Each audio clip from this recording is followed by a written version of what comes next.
Welcome to Supply Chain Management. Now, I know most of you have spent your childhood evenings dreaming of taking your first supply chain management course. But for those handful of you who might not know what supply chain management is, let me provide you a brief explanation. Let's take a simple product, like a bottle of water. Clean water, a plastic bottle, a plastic cap, and a label. Buying them at the store or vending machine might cost you about $1.50. How much of that do you think is profit? Nope. Wrong. Wrong again. Not likely. Water. A plastic bottle and a label. That couldn't cost more than 50 cents. And if you buy them in bulk, how could each bottle not give you at least $1 in profit? Seriously.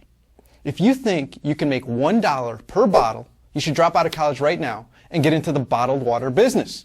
You see, this right here illustrates one of the most common consumer misconceptions. Product cost is not equal to material cost. And in business, you don't have the luxury of thinking only as a consumer. You need to think like a business executive, or better yet, an entrepreneur. So, in order to figure out where all that profit went, we need to imagine what it took for that bottle of water to get into your hands. First, you need to negotiate the purchase of the empty bottles and caps. Those bottles will be much easier to transport if they're in boxes. We'll need to shrink wrap those bottles so they don't fall out of the box. We can move a whole lot of boxes quickly if they're all put on pallets. In order to move the pallets, you'll need a forklift, which means you'll need a forklift driver. That forklift will then take the pallet and put it into a truck, which will require a truck, driver, fuel, and insurance. Also, you'll need a label for that bottle of water. Therefore, you need to design the label, print the label, and get the label shipped to the plant. Another truck, driver, more fuel, and insurance. Our water bottling plant won't be free, and neither will the energy it uses.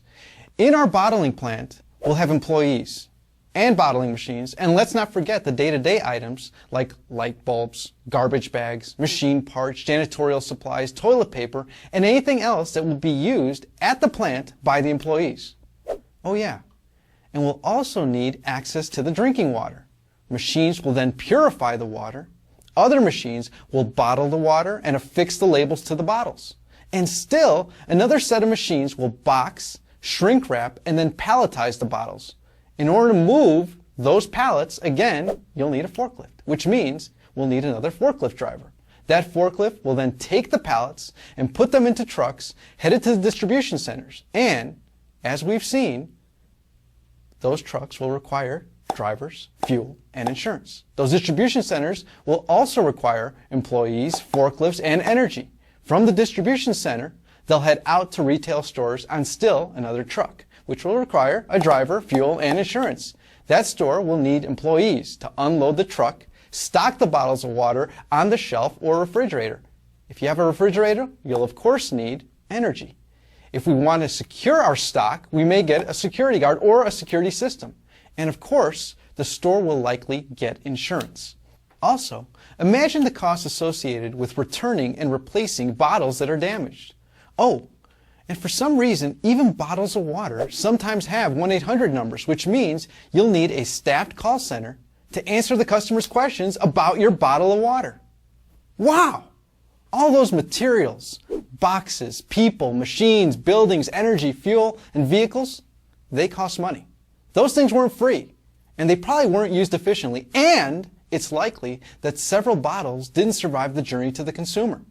Oh, and by the way, the employees at the water company, the ones that work in finance, accounting, marketing, human resources, and IT, they want a paycheck too.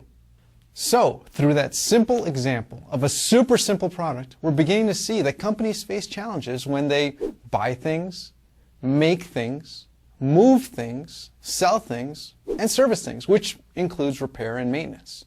Oh, and let's not forget, companies need to do all these things using sustainable materials, energy, and methods. Guess whose job it is to make sure that all these things happen flawlessly, with minimal effort, and of course at minimal cost? You guessed it, supply chain managers. The supply chain manager needs to be able to do all of these things. They need to give the customer the product they want, when they want it, as often as they want it, for a reasonable price, while still managing to make a profit. This requires world-class skills and knowledge in the study of supply chain management.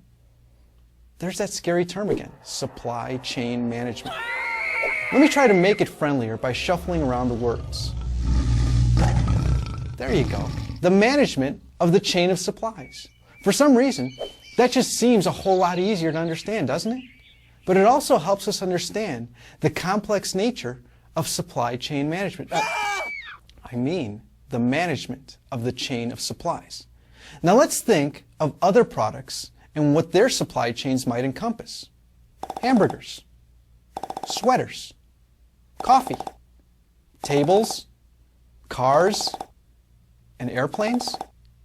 Now I know many of you are saying, but I live in a service economy. I won't be manufacturing anything. Wrong again. As of 2008, the U.S. was still the #1 exporter of manufactured goods. Okay, maybe not for long. So let's talk about service economy supply chains. Let's think of something you're probably familiar with, the hotel industry. What do hotels manufacture? Lodging experiences, dining experiences, spa experiences, which all together make up vacation and conference experiences. In order to do all of these things effectively and efficiently, what's required? Hotels need to buy things like beds, furniture, televisions, cable, food, soaps, towels. They also make things, or in this case, manufacture services, like housekeeping, meals, massages, and special events. Hotels also move things, like transporting clean towels and food to and from the rooms, as well as transporting guests and their luggage to and from the airport. They even sell things, like in-room movies, internet services, and tickets to events. And finally, they also provide services, such as making reservations, organizing events, making wake-up calls, and even cleaning and pressing clothes. Once again, we see that the fundamental skills learned in supply chain management can be used to manufacture service experiences as much as they aid in manufacturing products. Well, I hope that this has given you an idea of what supply chain management is all about. You see, this is the reason why little kids all around the world want to be supply chain managers. They want to take part in manufacturing the best products and services on earth. So again, welcome to supply chain management, where all of your childhood supply chain dreams are about to come true.